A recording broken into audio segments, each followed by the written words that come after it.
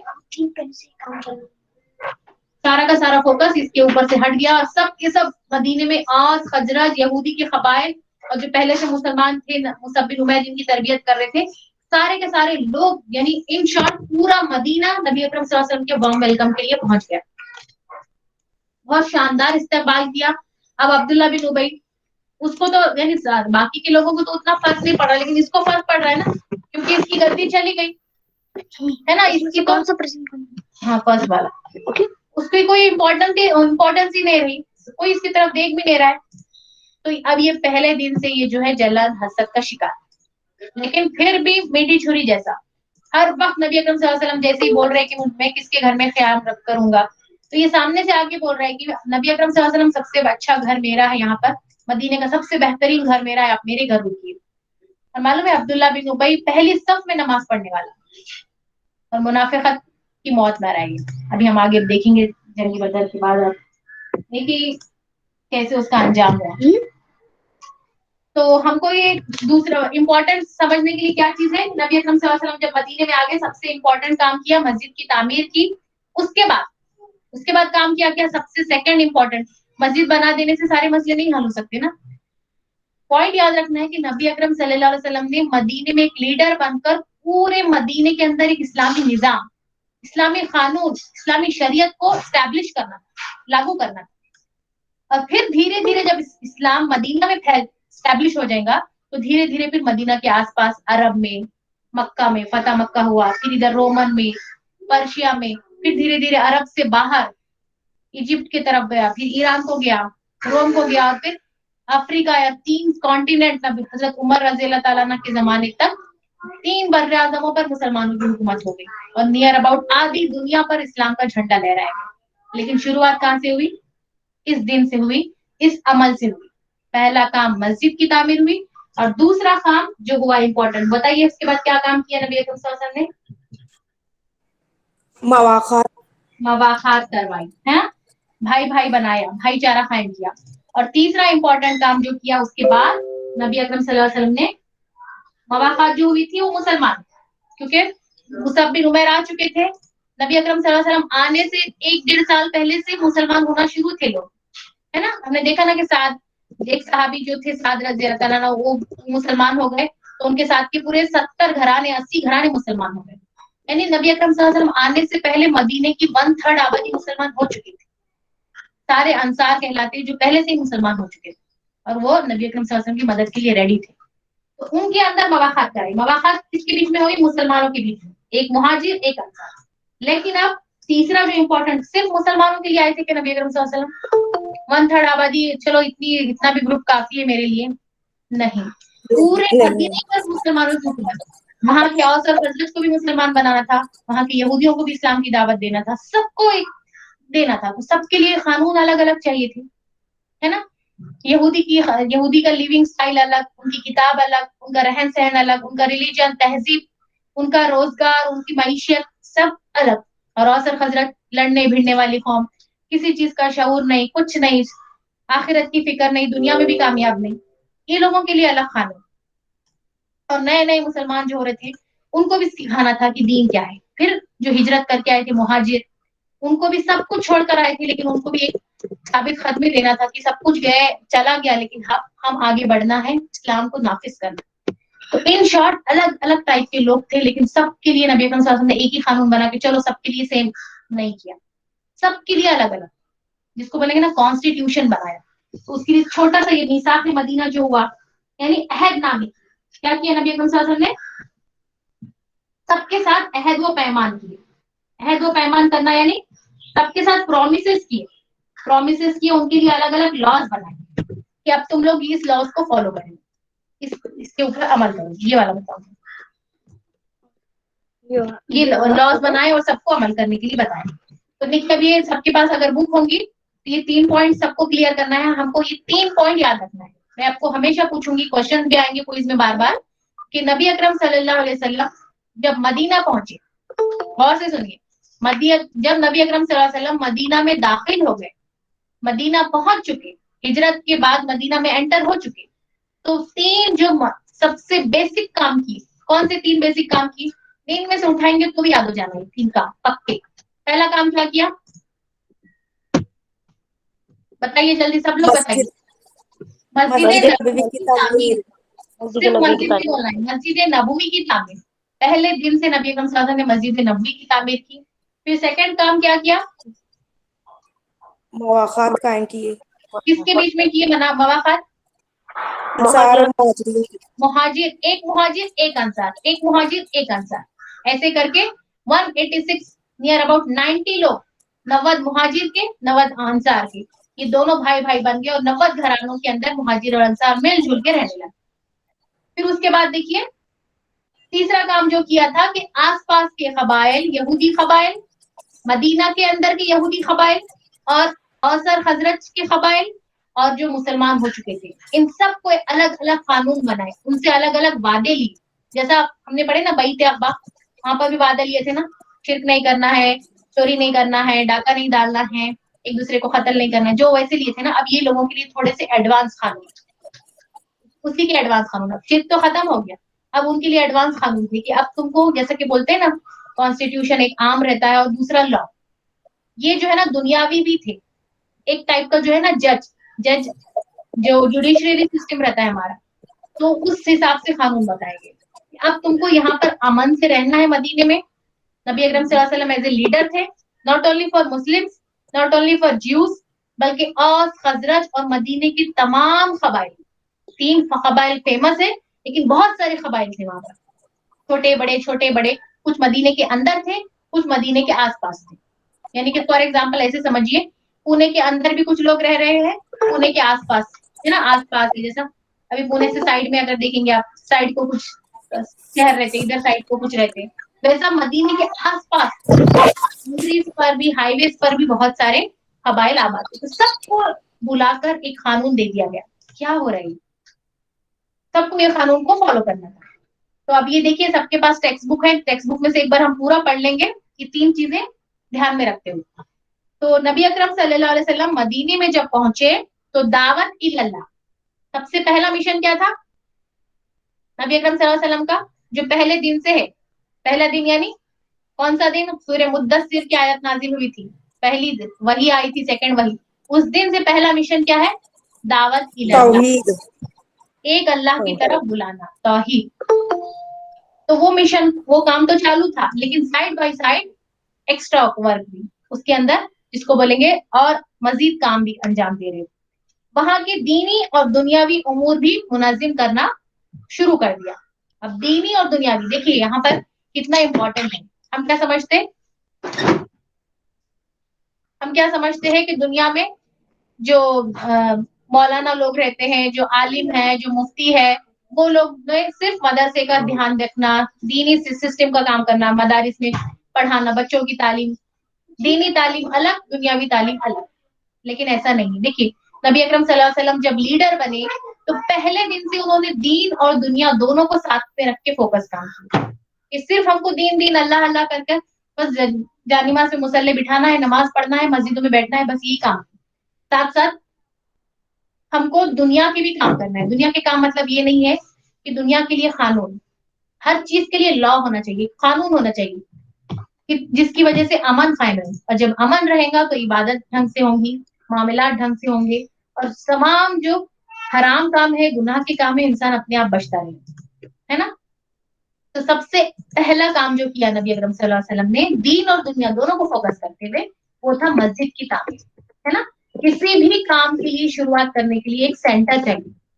دیکھیے آپ لوگ, ہم نے مکہ میں نبی اکرم صلی اللہ علیہ وسلم نے کون سے صحابی کے گھر کو سب سے پہلے جو حکمت عملی تھی, دیکھیے مکہ میں بھی تو نبی اکرم صلی اللہ علیہ وسلم نے اندرون مکہ کے لیے ایک گھر سلیکٹ کیا, وہاں پر سب لوگ مل کے نماز پڑھتے تھے. کیا تھا وہ بتائیے, کس کا گھر تھا وہ, کون سے صحابی کے گھر میں سب لوگ مل کر وہاں پر عبادت کرتے, نماز پڑھتے؟ ایوب انصاری. مکہ میں دار ارکم میں, ارکم دارالارقم بن ابی ارقم کے صحابی کے گھر میں دارالارقم وہاں پر رک کر نبی اکرم صلی اللہ علیہ وسلم وہاں پر عبادت کرتے, سارے کے سارے جو چھپ کر وہاں پر آ کر نماز پڑھتے, عبادت کرتے. تو مدینے میں یہاں پر چھپنے کی ضرورت نہیں تھی, کھلے عام پہلے ہی دن سے نبی اکرم صلی اللہ علیہ وسلم نے مسجد کے لیے اسٹیپ اٹھایا کہ اب جو پہلا کام کریں گے ہم وہ مسجد کی تعمیر کریں گے. اس سلسلے میں آپ صلی اللہ علیہ وسلم کا پہلا قدم یہ تھا کہ آپ نے مسجد نبوی کی تعمیر شروع کی, اور اس کے لیے وہ زمین خریدی جس پر آپ کی اونٹنی بیٹھتی تھی. ہم یہ سب پڑھ چکے ہیں, جلدی جلدی آگے بڑھیں. سب سے پہلے آپ نے کیا کیا, وہ زمین کو خریدا. کس کی تھی وہ زمین بتائیے؟ یتیم بچوں کی, 2 یتیم بچوں. بچے تھے, کیا نام تھے ان کے؟ سہل اور سہیل. سہل اور سہیل, سہیل. 2 بچے تھے. اچھا, وہ جو زمین, اس کے اندر انک ڈالو بلیک پین, وہ زمین خریدی اور آپ کی اونٹنی جس جگہ پر بیٹھ گئی تھی وہ زمین کو خریدا.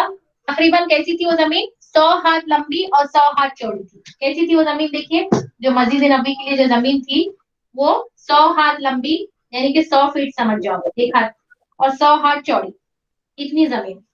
اور آج آپ امیجن کریے 100 ہاتھ, 100 فیٹ نہیں, یعنی 1 فیٹ کو 100 ہاتھ لمبی, 100 ہینڈ, اور یہ 100 ہاتھ چوڑی. بس اتنی سی جگہ تھی. اور آج آپ کو معلوم ہے مسجد نبوی کا جو ایریا ہے کتنا ہے؟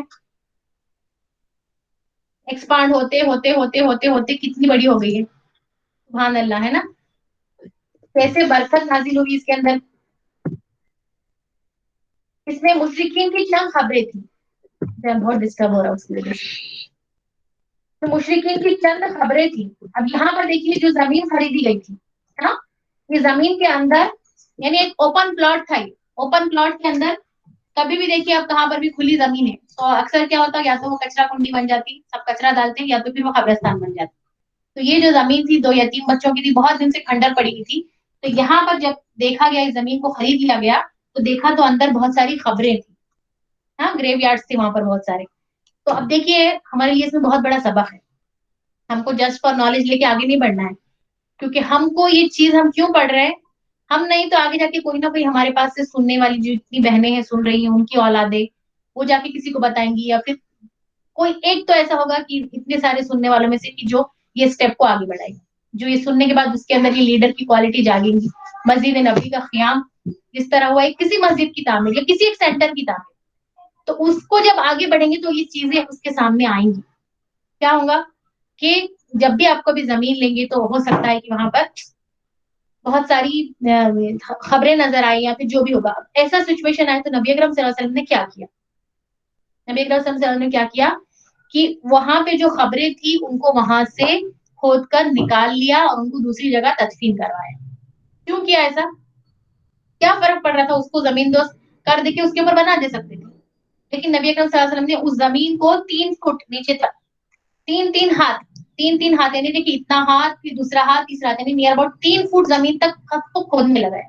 اس زمانے میں تو نہ جے سی بی ہے نہ کھودنے کی مشین, اتنا کھودنے لگا ہے صحابہ, جبکہ اتنے جلدی سے جلدی ممکن ہو سکے مسجد بنانا کا کام کمپلیٹ کرنا تھا تاکہ عبادت شروع ہو سکے. لیکن یہ کام اس سے بھی زیادہ امپورٹنٹ کہ وہ جتنی خبریں تھیں اتنے پورے یہ 100 فٹ لمبے, 100 فٹ 100 ہاتھ لمبے اور 100 ہاتھ چوڑے جو زمین کا ایریا تھا, اتنی زمین میں سے سب خبریں کھود کے نکال دی گئی. ہڈیاں تھی, جو بھی مل رہا تھا وہ سب نکال کر پھر اس کو دوسری جگہ لے جا کے دفنایا گیا. اچھا بتائیے آپ نے ایسا کیوں کیا نبی اکرم صلی اللہ علیہ وسلم نے, اس میں ہمارے لیے کیا سبق ہے؟ تاکہ قبر پرستی کا ایک جو مطلب بدعت کا ایک جو چلن ہے وہ نہ ہو, یا شبہ بھی نہ آئے. ہاں, اور ہمارے لیے ایک جو قانون نظر آتا ہے, یا پھر جس کو بولیں گے ایک سنت نظر آتی, وہ کیا سمجھ میں آتا ہے کہ خبروں پہ مسجد بنائی جا سکتی ہے؟ نہیں, جی بالکل. نہیں بنائی جاتی. نماز پڑھنا جائز نہیں ہے خبروں کے قبروں پر. نیچے, ہے نا, خبر کے اوپر بھی اور خبر کے نیچے بھی مسجد بنانا جائز نہیں ہے, کیونکہ نبی اکرم صلی اللہ علیہ وسلم کی اس عمل سے ہم کو پتہ چل رہا ہے کہ نبی اکرم صلی اللہ علیہ وسلم نے ان خبروں کو منتقل کیا اور سارے صحابہ نے اس کے اندر مدد کی. سارے صحابہ نے یہ کام کے اندر نبی اکرم صلی اللہ علیہ وسلم کی مدد کی, اور نبی اکرم صلی اللہ علیہ وسلم اپنے خود یعنی ان کی اپنی بذات مبارک بھی اس کے اندر کام کے اندر یہ لیا.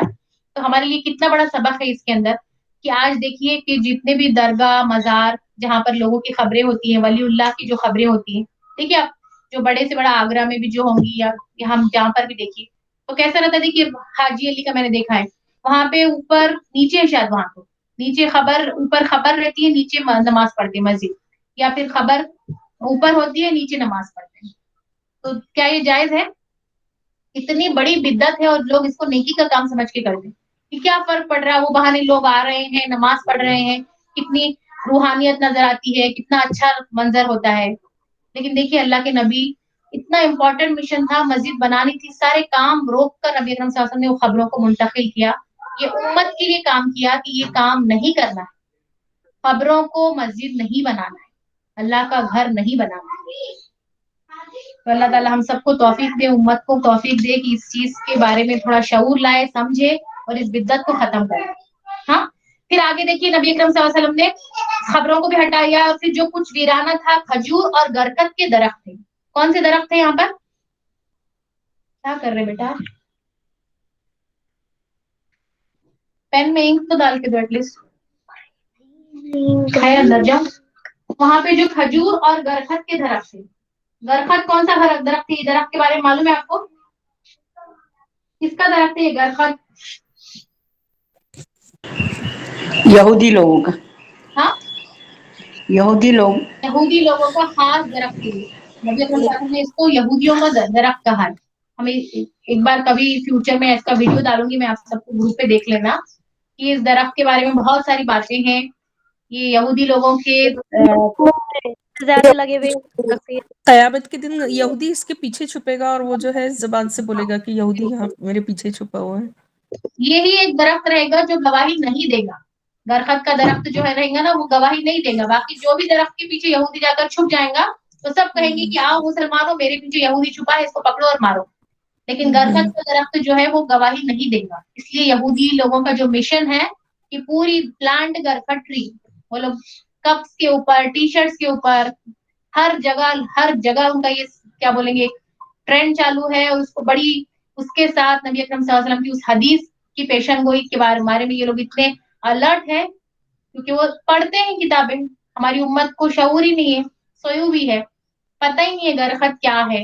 ان کو معلوم بھی ہے کہ ہمارے لیے ٹری ہے, ہمارے فور فادرز نے اس کو مہذب مانا ہے, اور نبی اکرم صلی اللہ علیہ وسلم نے اس کے بارے میں اتنی بڑی بات کہی کہ قیامت کے بعد, کیونکہ بالکل برحق ہے, عیسیٰ علیہ السلام آئیں گے, دجال کو ختم کریں گے, یہودیوں کو ختم کریں گے, تو اس کے لیے برکت درخت یہ لوگ ہر جگہ. معلوم ہے آپ کو اسرائیل وغیرہ میں تو وہاں پر تو اتنا وہاں تو کرتے ہی ہے پلانٹنگ. پوری دنیا میں یہ لوگ جو زمین جو خریدتے ہیں نا وہاں پر سب جگہ, یہاں تک کہ انڈیا میں بھی کئی پلاٹس یہ لوگوں نے زمین خرید کر وہاں پر برکت کی پلانٹیشن کر رہے ہیں, اور پھر وہ درختوں کو لے جا کر پھر وہ ان کے پاس لگا کے پلانٹ کر, کیونکہ ان کے پاس ویسا ایٹماسفیئر نہیں ہے, وہاں پر نہیں اگتے وہ اچھے سے.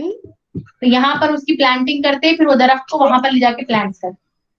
پالسٹائن کی زمین درخت اور کھجوریں کٹوا دی. نبی اکرم صلی اللہ علیہ وسلم نے کیا کیا؟ درخت اور کھجوریں کٹوا دی. کھجوریں کٹوا دی کیوں آیا؟ درخت آنے کے بعد کھجوریں کیوں الگ سے آیا؟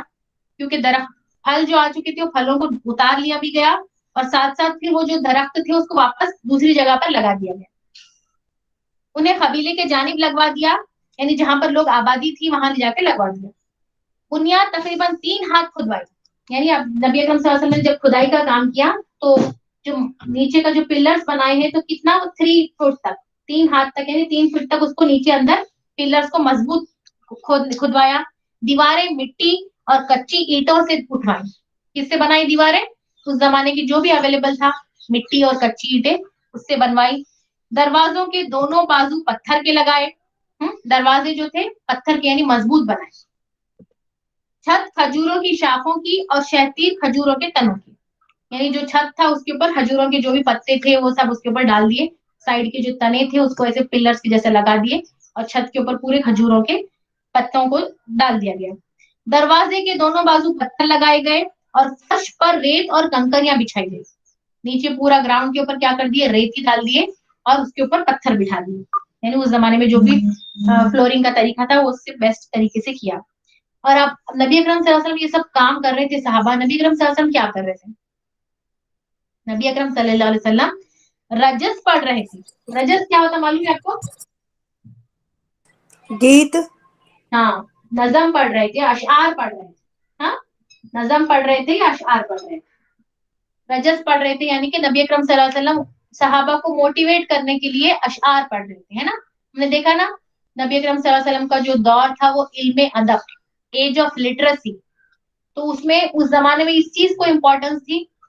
موٹیویٹ کرنے کے لیے کیا کرتے تھے؟ ایک دوسرے کو ہمت دلانے کے لیے اشعار پڑھا جاتا تاکہ وہ اور زیادہ موٹیویٹ ہو کر باہمت ہو کر اس کام کو پورا سر کر سکے. آپ صلی اللہ علیہ وسلم کیا کر رہے تھے؟ رجس پڑھ رہے تھے، یعنی کہ نظم پڑھ رہے تھے. اور مہاجرین اور انصار بھی رجس پڑھتے رہے تھے. جو بھی مہاجرین انصار جو بھی کام کر رہے تھے وہ سب کے سب رجس پڑھ رہے تھے. اس سے ان کی تیزی اور بڑھ جاتی تھی. آپ نے مسجد کے بازو میں پتھر اور مٹی کے 2 حجرے بھی بنائے تھے. ابھی کس کے لیے بنائے تھے 2 کمرے؟ مسجد نبوی کے بازو میں نبی اکرم صلی اللہ علیہ وسلم نے 2 حجرے بنائے، 2 کمرے بنائے، 2 رومز بنائے. کس کے لیے بنائے؟ اپنی بیبیوں کے لیے. عائشہ رضی اللہ تعالیٰ عنہ تھی اور کون سی 2 سودا رضی بیویاں اللہ تھیں؟ تعالیٰ عنہ، سودا رضی اللہ تعالیٰ عنہ اور عائشہ رضی اللہ تعالیٰ عنہ. یہ 2 بیویاں تھیں، ان کے لیے نبی اکرم صلی اللہ علیہ وسلم نے 2 کمرے بنائے تھے. ان سے 2 کمرے بنائے تھے جن پر کھجور کی تنوں اور شاخوں کی چھت ڈالی گئی. ایک حضرت سودا بن زمعہ اور دوسرا حضرت عائشہ، جو پھر مدینہ آنے کے بعد پھر ان کی رخصتی ہوئی کچھ ہی دنوں کے بعد، اور پھر وہ بھی نبی اکرم صلی اللہ علیہ وسلم کے ساتھ دونوں کے گھر میں رہنے لگی. اس وقت آپ کے عقد میں یہی 2 بیویاں تھیں. حضرت عائشہ کو ان کی آمد کے تھوڑے ہی دن بعد شوال سن 1 ہجری میں رخصت کیا گیا. اب دیکھیے یہ تو ہوگی مسجد کی تعمیر ہو گئی، مسجد کی تعمیر. اب مسجد پوری مکمل ہو گئی. اب مسجد مکمل ہونے کے بعد مسجد میں سب سے امپورٹنٹ چیز کیا رہتی؟ اذان. اذان رہتی کہ لوگوں کو مسجد میں بلائے کیسے. اس وقت تک مدینے میں تو یہ نہیں تھا نا کہ مدینے میں لوگوں کو کیسے بلائیں، نماز کے لیے کیسے بلائیں. کیونکہ مکہ میں جو بھی نماز پڑھتے تھے سب لوگوں کو کھلے عام بول ہی نہیں سکتے تھے نا. یہ سوال آ سکتا ہے ہم کو کہ مکے میں اتنے سال نماز پڑھے، وہاں پہ اذان کی ضرورت نہیں ہے، یہاں پہ آنے کے بعد کیوں اذان کا خیال آیا؟ کیوں آیا بولیے؟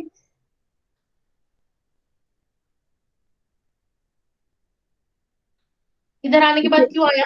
کیونکہ پہلے نمازیں چھپ کر پڑھی جاتی تھی اور اب علل اعلان پڑھنے والے تھے، اس کے لیے چھپ ایک کر پڑھ جاتی ہے نا، کیونکہ دین کو اس طرح سے وہاں پر نافذ ہی نہیں تھا. وہاں پر جو بھی عبادت جو بھی معاملات تھے وہ سب چھپ چھپ کر ماتحتی میں انڈر میں تھے کسی کے. ایک حکومت نہیں تھی وہاں پر اور آزادی نہیں تھی. اور آخری دور تو ہم نے جو دیکھا نا بائیکاٹ کے بعد کا جو دور ہے، ظلم و ستم کی انتہا. نماز تو دور کی بات ہے، کوئی اگر اللہ کا نام لے لے تو اس کو کیسے دیکھا ہم نے؟ حضرت بلال کا کیا حال کیا گیا، عمار بن یاسر کا تپتی ریت پر لٹا دیا جاتا. اس کو بس اللہ کا نام لینے والے کو اس کو جان سے ہاتھ دھونا پڑتا تھا. تو نماز وغیرہ تو بہت چھپکے سے پڑھنا پڑتا تھا، آدھی آدھی رات کو چھپکے سے پڑھتے تھے اٹھ کر. تو یہ تھا کہ اذان، اسی لیے یہاں پر اب کھلے عام نماز سارے معاملات دین کو نافذ کرنا تھا. جب مسجد کے اندر پھر لوگوں کو نماز کے لیے بلائیں کیسے، آئیڈیا ہی نہیں تھا کیسے بلانے چاہیے. تو اس کے پیچھے بھی ایک سٹوری ہے، آپ کو معلوم ہے. ایسے ہی نہیں ہے کہ چلو اذان دے دیتے ہیں، کیونکہ کوئی بھی نئی چیز رہتی ہے اس کے پیچھے حکمت ہوتی ہے. تو اس کے پیچھے یہ ہے کہ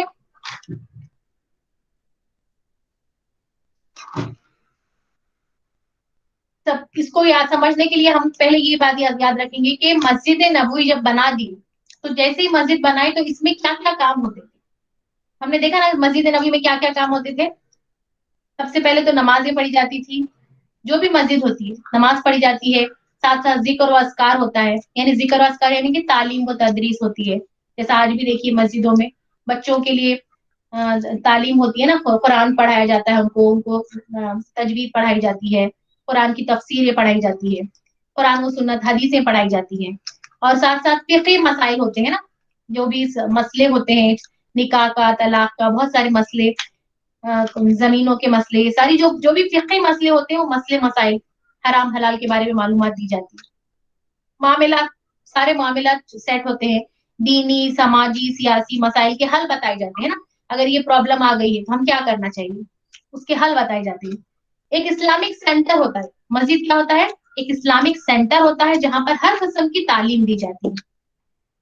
شادی، نکاح، عقد, مقدمے, انصاف کا حکم دینا, ہے نا, مقدمے بھی بتائے جاتے ہیں, انصاف کیسے کیے ہیں, پھر سزائیں بھی دی جاتی ہیں. اچھا آپ کو معلوم ہے مسجد نبوی میں بھی سزائیں دی جاتی تھی؟ ہم آگے جا کے پڑھیں گے. ایک واقعہ ہے کہ ایک شخص کا پھر اس کو نبی اکرم صلی اللہ علیہ وسلم نے سزا کے طور پر مسجد نبوی کے ہی ایک پلر یعنی کھجور کا جو تنا تھا اس سے رسی سے باندھ دیا. سب نمازیں پڑھ رہے ہیں, ایک دن گیا, 2 دن گیا, 3 دن گیا, وہ دیکھ رہا ہے کہ بس وہ باندھا ہوا ہے. سماما نام تھا. سوما تھا نا, سماما. ہاں, اس کو مسجد کے تنے سے باندھ دیا تھا, وہ وہیں پر اس کو باندھ دیا. پھر بعد میں اس کے دل میں اللہ نے ایمان ڈالا, وہ مسلمان ہو گیا. لیکن ہم کو یہ دلیل ملتی ہے کہ نبی اکرم صلی اللہ علیہ وسلم کے زمانے میں مسجد نبوی میں بھی سزائیں دی جاتی, کوڑے مارے جاتے, باندھا جاتا تھا, جو بھی اس زمانے کی سزائیں تھی. تو اس کا مطلب سزائیں بھی دی جاتی ہے مسجدوں میں, فیصلے بھی کیے جاتے ہیں. جو آج جو کورٹ اور عدالت میں جانا پڑتا ہے, ویسے نبی اکرم صلی اللہ علیہ وسلم کے پاس نہ صرف مسلمان بلکہ اوس اور خزرج کے بھی لوگ, یہودی قبائل کے بھی لوگ آتے تھے, اپنے مسئلے بتاتے تھے. اس میں سے جو گنہگار, کسی نے چوری کی ہے, کسی نے کوئی گناہ کیا ہے, جو بھی ہوتا آپ فیصلہ سناتے اس کو اسی وقت وہیں پر سزا دی جاتی, فیصلہ بھی سنایا جاتا. اور ایک امپورٹنٹ کام جو مسجد میں اس وقت ہوتا تھا, کون سا کام ہے وہ؟ کہ نبی اکرم صلی اللہ علیہ وسلم کیا کرتے تھے, یہ تو پہلے سے ہی نبی صلی اللہ علیہ وسلم کی سنت تھی. نبی اکرم صلی اللہ علیہ وسلم جیسے ہی فجر کی نماز پڑھتے کچھ وقت وہیں پر بیٹھ جاتے, اور اس کے بعد کیا کرتے تھے نبی اکرم صلی اللہ علیہ وسلم؟ معلوم ہے کسی کو کیا کرتے تھے؟ صحابہ سے پوچھتے تھے کہ خواب کیا ہے. ہاں بالکل, نبی اکرم صلی اللہ علیہ وسلم کیا کرتے, صبح نماز اور اذکار کے بعد کچھ وقت بیٹھتے اور پھر صحابیوں سے پوچھتے کہ تم نے کیا خواب دیکھی, اگر تم نے کچھ اچھے خواب دیکھے ہیں تو اسے بتاؤ تاکہ میں اس کی تعبیر بتاؤں. کیونکہ ہم نے دیکھے نا مسلمانوں کے جو اللہ کے نیک لوگ ہوتے ہیں, تو اچھے خواب جو ہوتے ہیں وہ بھی ان کے پیچھے بھی کوئی بات ہوتی ہے. اس کو ہم کو بھی اگر کوئی اچھا خواب آ رہا ہے تو ہم کو کسی اچھے انسان کو جا کے بتانا چاہیے اس کو, تاکہ ہم اس کو سمجھ سکے. اور اگر ہم نے اس کو بتا دیے تو پھر ہم سے بتاتے ہیں کہ اس کی تعبیر ہو جاتی ہے. اور اگر برا خواب آیا تو ہم اس کو کسی کو بھی نہیں بتانا چاہیے. تو سمرہ بن جندب جو کہتے ہیں کہ اللہ کے نبی صلی اللہ علیہ وسلم جب صبح کی نماز پڑھ لیتے تو ہماری طرف متوجہ ہوتے اور فرماتے تم میں سے کسی نے رات کو کوئی خواب دیکھا ہے؟ اگر کسی نے خواب دیکھا ہوتا تو وہ اسے نبی اکرم صلی اللہ علیہ وسلم کو بیان کرتے. یعنی جو بھی صحابی اگر کوئی اچھا خواب دیکھتے یا پھر ان کو سمجھ نہیں آتا لیکن ایسا کچھ انیوژل خواب دیکھتے تو وہ بتاتے کہ اللہ کے نبی ہم نے رات میں خواب میں یہ دیکھا. پھر نبی اکرم صلی اللہ علیہ وسلم اس کو اپنی حکمت سے, دانائی سے اس کو بتانے کی کوشش کرتے, اس کو بتاتے, تعبیر بتاتے اس. تو پھر اللہ تعالیٰ اور آخری میں کیا کرتے, بتاتے اور اس کے بعد بتاتے کہ یہ میں نے تو جو سمجھ میں آیا وہ بتا رہا ہوں, آگے جو اللہ کو منظور ہے وہی ہوگا. ایسا نہیں ہے کہ اب یہ خواب بتا دیا تو ایسا ہی ہوگا, ایسا نہیں کہتے اللہ کے نبی. خواب کی تعبیر بتاتے اور فوراً اس کے بعد کیا کہتے, آگے جو اللہ کو منظور ہوگا وہی ہوگا. یہ صحیح بخاری کی حدیث ہے. تو اس سے کیا پتا چلتا ہم کو, سبق کیا ملتا کہ اسلام میں خوابوں کی بھی ایک حیثیت ہے. خواب کا تذکرہ نیک لوگوں کے ساتھ کرنا چاہیے, علم والوں کے ساتھ کرنا چاہیے, تاکہ اس کی اچھی تعبیر بتائی جا سکے, ہمیں سمجھ میں آ سکے. ایسے ہی کس کو بھی نہیں بولنا چاہیے. ہم کیا کرتے اٹھتے ہی بس سب کو بتانا شروع کر دیتے. تو پہلے تو خود غور کرنا چاہیے اس کے اندر کیا مصلحت ہوں گی. کچھ اچھا خواب ہوں تو ویسے تو ہم روز بھی کچھ بھی خواب دیکھتے ہیں, ہر خواب کا نہیں رہتا ہمارا. جو اچھا خواب ہوتا ہے اس کے پیچھے ایسے لگتا ہے کہ ایسا کچھ تو الگ الگ انسیڈنٹس ہے, کچھ تو اشارے ہیں. جب ہم استخارہ کرتے ہیں نا کسی چیز کا, تب ہم کو ایسے خواب آتے ہیں نا, ایسے کچھ نظر آتا, پھر ہم کو سمجھ میں نہیں آتا. تو ہم کو پھر جو چیز میں ہم الجھن میں پریشان ہیں تو ہم اللہ تعالیٰ ہم کو اشارہ دکھاتا لیکن ہم سمجھ نہیں پاتے, تو اس ٹائم پہ ہم کو کسی علم والے سے اس کے بارے میں دریافت کرنا چاہیے. تو ہم کو اس میں سبق آتا ہے. تو اب یہ جو خواب والا بات بتایا نا میں نے, اسی سے ریلیٹڈ ایک بات ہے کہ ایسے خواب جب یہ مسجد نبوی کی تعمیر چل رہی تھی اور تو اسی دوران صحابہ کو خواب نظر آنے لگے, الگ الگ صحابہ کو الگ الگ خواب نظر آنے لگے, اور نبی اکرم صلی اللہ علیہ وسلم کو اپنے اپنے خواب بتا رہے. کیا خواب دیکھے سب نے؟ اب وہ ہم پڑھیں گے کہ اذان کا جو سسٹم شروع ہوا, اذان کا کرو اذان کا جو سسٹم شروع ہوا تو وہ نبی صحابہ کے خوابوں کے اندر نظر آئے. اللہ تعالیٰ چاہتے تو نبی اکرم صلی اللہ علیہ وسلم کو ڈائریکٹ بتا دے سکتے تھے نا کہ یہ بند کر یہ والا ہے نا, یہ والا اذان نبی اکرم صلی اللہ علیہ وسلم کو کہ جیسا مسجد تعمیر کی گئی ہے ویسے اذان دینا ہے. لیکن نہیں, اللہ تعالیٰ نے اس دنیا کو اسباب کی بنا پر اور کچھ چیزیں جو ہے صحابہ کے ذریعے بھی ہم تک آئی. دین ہمیں